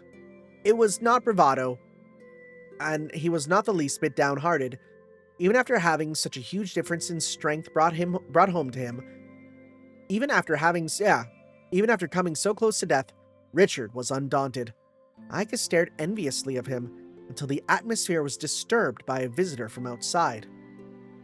Saber and Ayaka Seijo, right? The church doors opened and there stood a group of police officers. They were the officers who had been fighting the other archer on the main street between the church and the hospital. Oh, you made it through safely. Taking on that intimidating bowman and surviving is quite a feat. I'm impressed. Saber showered them with unfeigned praise. Could we ask you to accompany us? A female officer, who seemed to be the leader, asked him. The cops, Ayaka muttered in the tense atmosphere. Only Saber looked up at the ceiling as if he had remembered something and shrugged as he said, Well, come to think of it, Ayaka and I are escaped fugitives, aren't we? The female officer, however, quietly shook her head and offered Saber a deal. No, we have no intention of accusing you of anything at the moment. I would like to propose a temporary alliance. An alliance? An alliance? Against whom? I think the Golden Archer fell from up on high at the end. What happened to him? Or are we fighting whatever made that odd bellowing I could hear just before I passed out? Saber leapt at the offer like a child. The female officer remained expressionless as she dispassionately stated the facts. We are probably isolated in a world similar to a reality marble. Isolated? We can see the people in the city, but their minds have all been seized by something. The police station and city offices are deserted. It's possible to leave the town, but past a certain point, the roads connect back to the city. We can hypothesize that the space has been warped. We can't be certain. She went on to matter-of-factly explain the rest of what they had seen. Beside the female officer, who introduced herself as Vera, was an officer with a broken prosthetic hand dangling at his side. It appeared the church was completely surrounded. We've been searching for masters and servants in the same situation as us. We'd like you to join our alliance. It's just them talking? Okay. World? Isolated? What does that mean? Ike asked, confused. I guess it's something like a reality marble. Think of it as a kind of... Saber explained. Think of it as a kind of fake world that a mage or monster created. Still, based on what she said, I've got a feeling it's something a bit different. Do you have a plan for getting out of this world? At Saber's question, Vera lowered her eyes for a moment, then said, We believe it will be necessary for us to eliminate the mage or heroic spirit at the core of this world. Might as well finish it today, right? We only have, 10 pages left. Interlude, Mercenary Assassin blank? Alright. Let's go. Sigma woke up to find himself in the garden of a private house. What happened? Despite his confusion, he swiftly and smoothly checked his equipment, condition, and surroundings. He could not see the hospital, and the casino building in the center of town was visible at a distance, so he supposed that he must be in a residential district a significant distance from it. He lowered his eyes and found the girl assassin laying on the grass. Something like a pillow had been placed under her head, and a thin blanket draped over her body.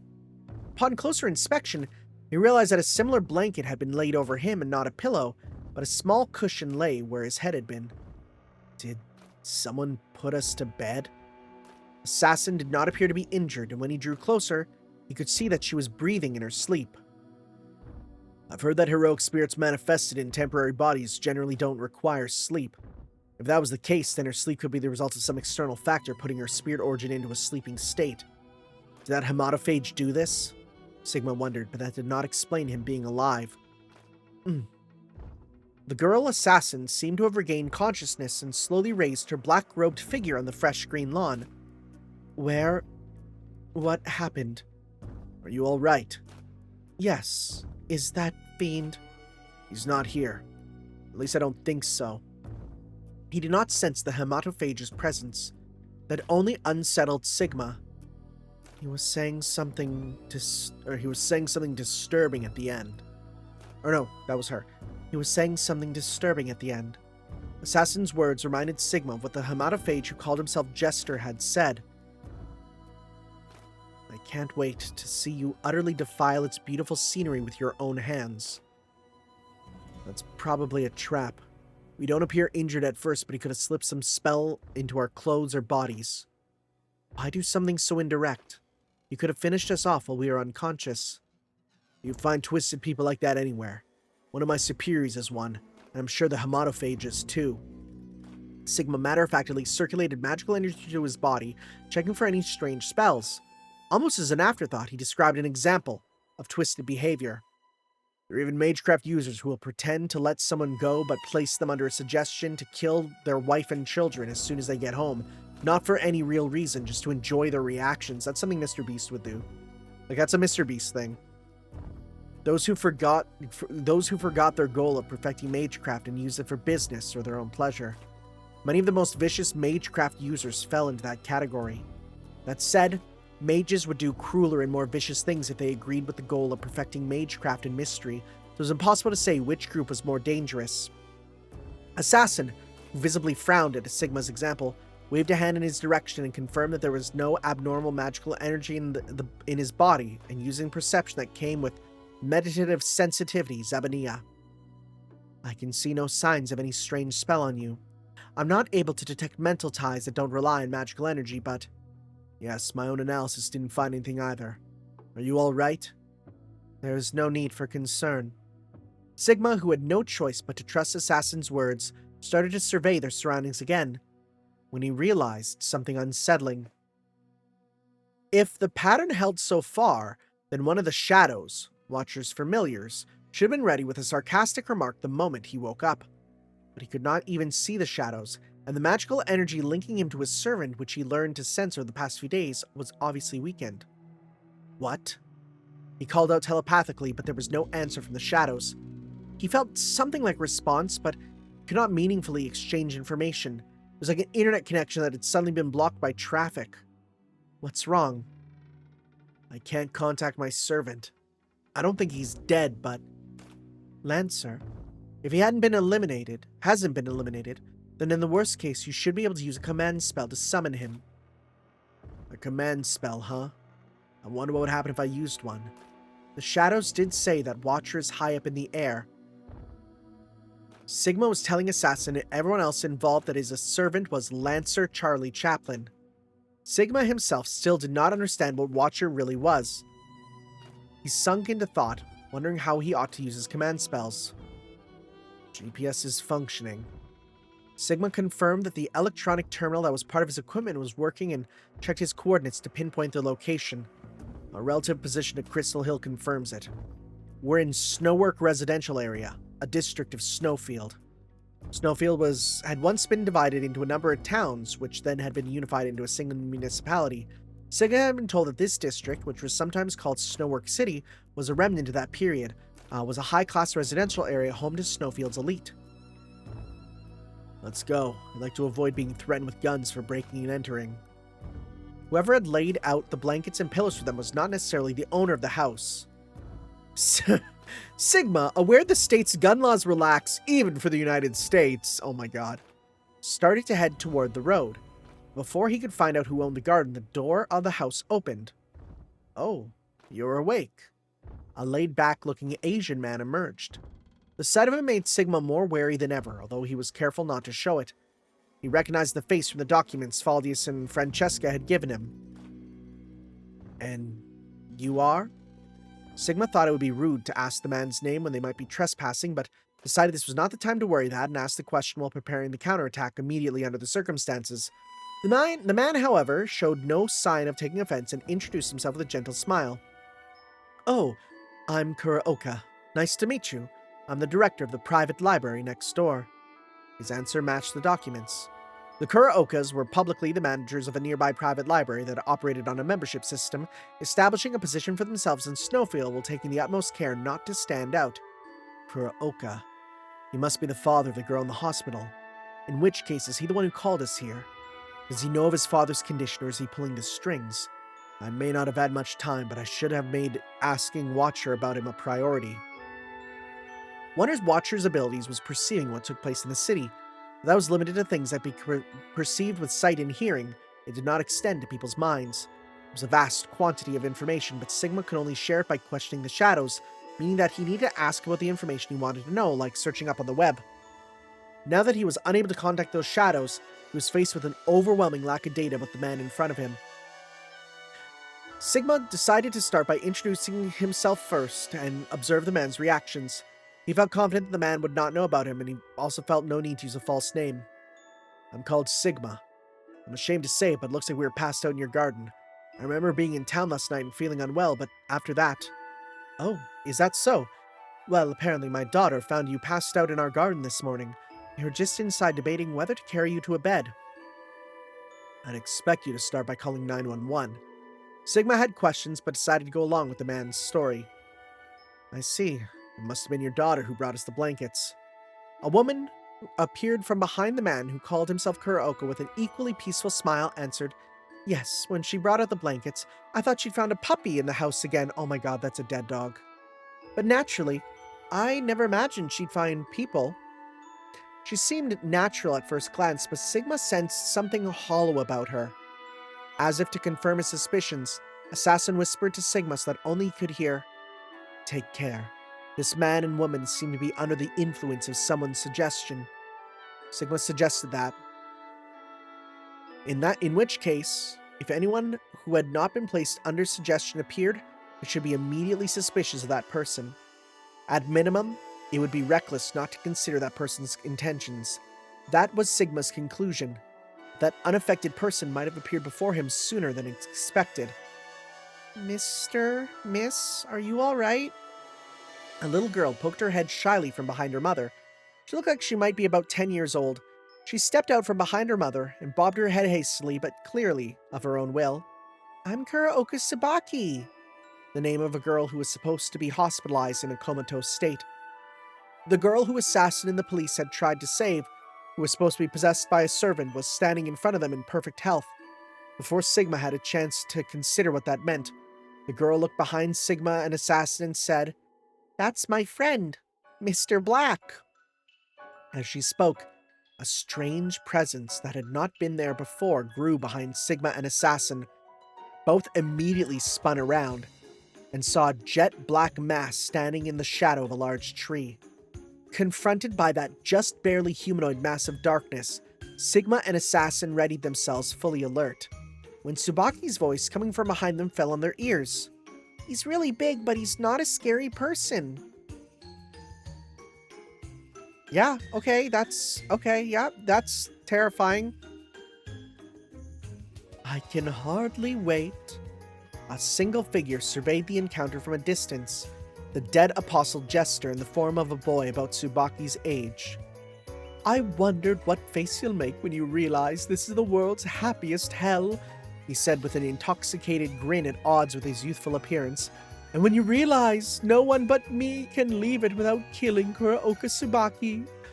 What are you going to do, Miss Assassin? Oh, he can leave freely. Oh boy.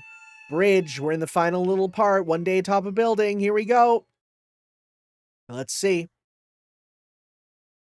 These are the short sections that are usually just used for to sort of tell us what's going on. One day atop a building. Day 4, morning. So the morning after what happened. Crystal Tower, top floor. You still refuse to give up? A calm voice rang through the suite of the Crystal Hill Casino Hotel. An immense volume of magical energy continued to swirl through the place, which had become more of a museum or a showroom of the King of Heroes furnishings than it was Tine's workshop. Tine, Chelk, the girl who, until a day before, had been Gilgamesh's master. Her body was merely being a conduit for magical energy from the ley lines. The magical energy flooding through her was eating away at her not only through the circuits throughout her body, but blood vessels, nerves, and even bones as well. Despite that, Tine did not halt the flow of magical energy. She had been standing there for more than a day straight, holding her hands over a peculiar magical circle in the center of the room. An androgynous voice called out from behind her. 2 hours and 34 minutes. That's how much time is left until your circuits completely burn out. It was a calm voice, but there was a hint of mechanical coldness to it. It sounded in Tine's mind like the voice of death. Without treatment, your vital functions will cease about 13 minutes later. That's assuming my calculations fully conform to this era's systems, of course. Tine accepted death's, Enkidu's words as the truth, but nevertheless continued to release magical energy. Enkidu, the peerless lancer, his faintly glowing pale green hair fluttering.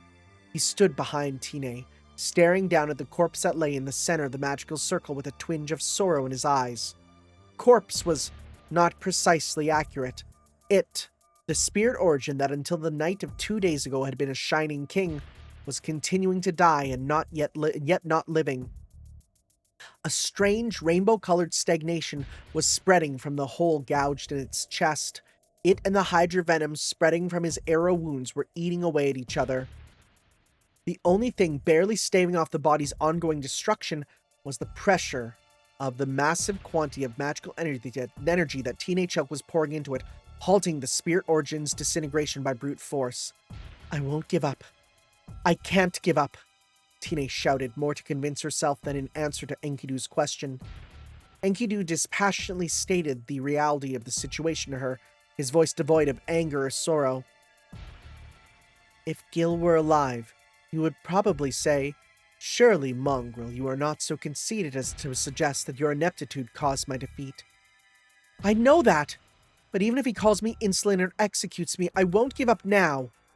A low animal whine filled the air.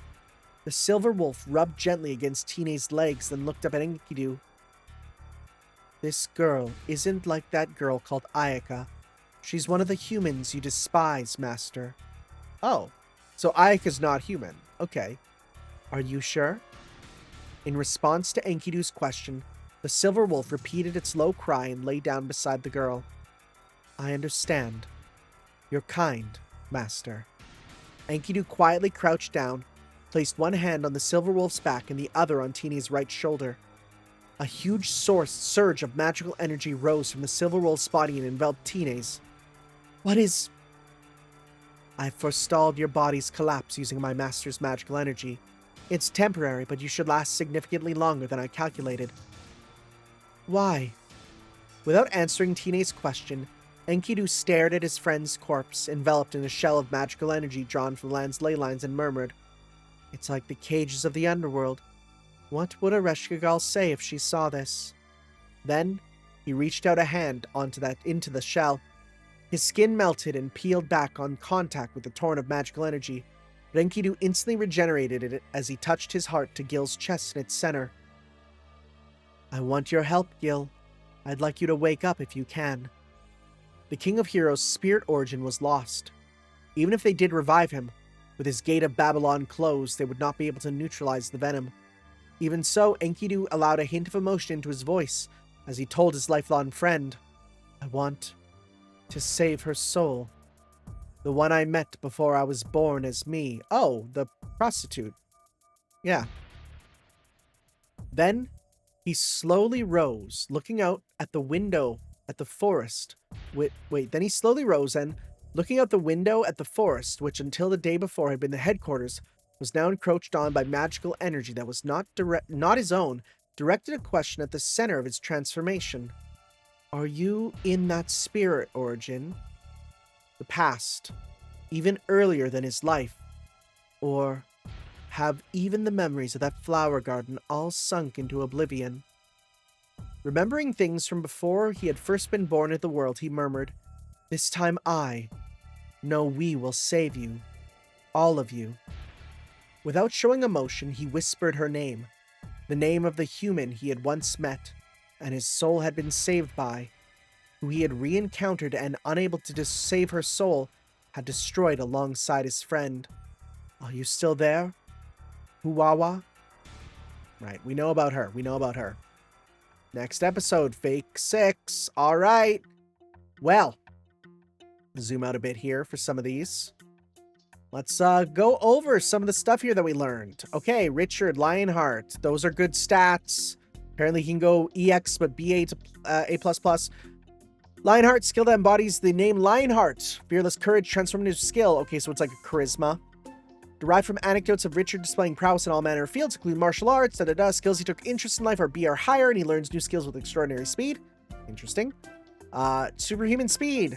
Talent marked into his origin by the rapid marches of his armies and lightning swiftness. Agility increases the longer he remains in battle. Oh, it just continues to ride. Ever-distant Sword of Victory Excalibur. D to A+. Anti-army, 1 to 99, 1 to 1000. A mystery that Richard obtained in life as a result of his adoration of Arthurian legend and his efforts to live as a successor. His power became Noble Phantasm by merging his with accounts that he named every weapon he held Excalibur. Richard is able to wield any and all weapons as Excalibur. Its power varies from weapon to weapon, but never equals a genuine holy sword of the planet. Not even if he were to... Oh, even if he hold Excalibur, it wouldn't be as strong. That's kind of a downside. Play the lion on the round cross. Rounds of Leonhardt. A noble phantasm that uses Richard's spirit origin as a catalyst to materialize individuals he had ties to in life as servants, followers, guides, etc. Number he's able to summon varies depending on his master's magical supply energy. He's capable of summoning individuals recorded in the throne as heroic spirits, but in that case they are in a weaker state than if they were summoned normally. They sometimes assist Richard, but occasionally continuing to materialize consumes a massive amount of magical energy. It's impossible to utilize them as heroic spirits. So like they're like shadow servants almost. Alexander Dumas. We got Era. Okay, so stats, real rough, except for magical energy and luck and noble phantasm. The skill to not observe humans, but the flow of time and incorporate it into his works. Because he pours his power into novels he writes rather than his own attitude, he has little effect on his personal life. Gourmet. Culinary knowledge, because he did write a cookbook, remember? From junk food to palace cuisine with technique and a keen sense of taste, hunting and fishing. That's a really funny skill. What does that do? innocent monster, the influence of numerous anecdotes from his father's valor and his copyright trials to controversies after his death that became famous due to gossip or biographies by other authors or by Damas by himself. Its rank is low due to his progressive research into truth and statements on plagiarism scandals. He also has territory creation, item creation, EX, depending on the catalyst. Musketeers tilt at windmills. Noble phantasm that writes and revises the target's life by overwriting it with Damas's own experience or creations, usable a fixed number of times per summoning. Oh, that's interesting. That's crazy, actually. A support noble phantasm that boosts one's target's ability several times to several tens of times with each loose. Because it's an enhancement for those confronting immense power, it normally only displays its effects on humans. Okay. Long unfinished, stunning tale of culinary delights, Grand Dictionnaire de Cuisine. Oh my god, his cookbook that is real and you can read is a noble phantasm.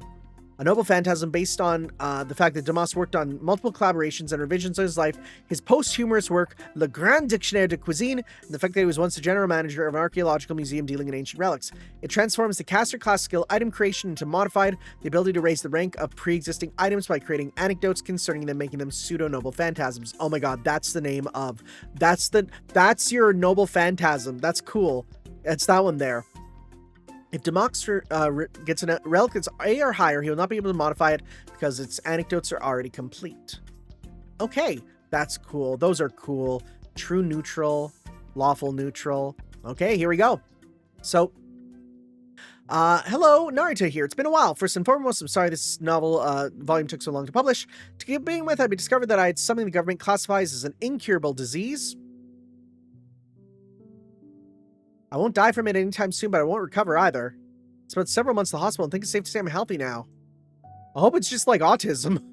That said, my health issues don't have anything to worry about with you readers, so let me apologize for taking so long. Oh my god, are you okay? I did a lot of trial and error while writing this one, partly because it's so long and there were lots of parts I cut or changed. The conversation between Damas and him were originally 3 times longer. Oh man. Included everything from their first meeting to when they part, but I thought that was too much and ended up encroaching on the main character, so I reduced it to its current length and keeping an eye on a chance to reuse that material. Very interesting. I'm still consulting and interweaving a wide variety of sources, including biographies, novels, and even hearsay, considering the heroic spirits who appear in this novel. When there are many conflicts between the sources, please consider it my exaggeration and let it slide. The heroic spirit whose name comes up at the end is something I've been holding in reserve since the series began and being accumulated background details ahead of time. I wonder how Gilgamesh would react if Huwawa, is it saying, for that one, would actually show up in front of him. Nasu 4 years ago. Vegeta facing perfect Cell or post-transformation Frieza. Excuse me? Instead of energy blasts, he let out an angry yell like Ka and rapid-fire the Gate of Babylon with an aura like a merciless demon. We'll have to collect the 7 heroic spirit souls and summon the witch-granting dragon. Okay, I see. A lot of time has passed. I was sure the King of Heroes must have changed after FGO Chapter 7 and Extra, but decided that his emotional core would stay the same. Still, I asked for Mr. Nasu's oversight, thinking that after his work on FGO, he probably wasn't the same as he'd been 4 years ago. About this volume of Fake, there's one serious mistake. I don't want it to sound like I'm nitpicking, but it involves an important setting detail, but I'll have to point it out. I've never seen him this serious before, yes? In the part where Richard's mom says the world began when King Arthur's Excalibur and through the Merlins of the Moon, it's really a shame that you didn't include the famous passage about how Mordred the Mage, flew through space riding an iron giant and bombed Camelot, but Excalibur drove him into outer space. You've got plenty to work with there, so that's fine. Oh my god. Whoa, this really is serious. I forgot to include how Tristan could hit a hole-in-one on enemies' weak points up to 120 yards. We get the word golf from his music he played at the time, Gorufu. I was relieved to find out that the 4 years of work on FGO hasn't changed Mr. Nasu one bit. I almost wonder if the mood of our conversation might have been too unchanged, but that's a separate issue. That said, oh my god, I still need an IV drip twice a month to keep myself healthy, and I'm doing my... Okay, so it's not autism, it's actually something real. And I'm doing my best while working on other jobs at the same time, so please bear with me. Those other jobs I have to work on have the good fortune of being original creator, all released in the month, Dead Mount Death Play, Kuroha to Nijisuke, and Mushikago no Jamai. Cool, I've never heard of any of those. Actually, this one I think I heard this one is in the same world as like Baccano and stuff. Now, and Durarara. Now, the Holy Grail War in Snowfield had its first loser. and the story has finally made its way to the top of the mountain. The rest will be rolling down at the same angle. The next book, Book 6, will firmly move the story along and also feature Francesca, who didn't appear in this book, and True Rider, who hasn't appeared in 2. I hope you'll look for it. And now some thanks. My editor, Anan, who gave a lot of trouble with deadlines, never ended the publisher. Oyama and everyone else at 2-5, who adjusted their schedules for me.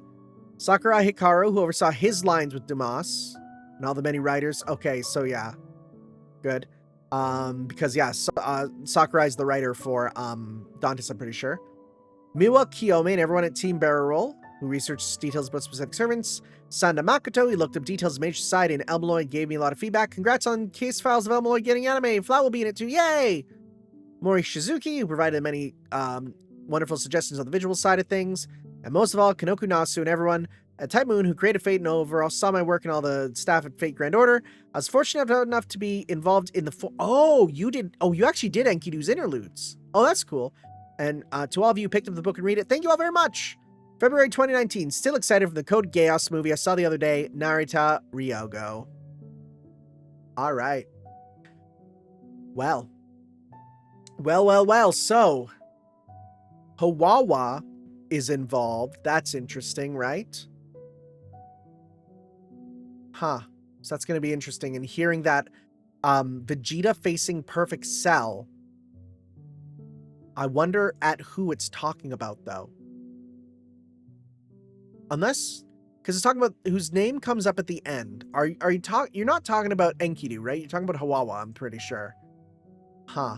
Maybe? But it says heroic spirit. I don't know.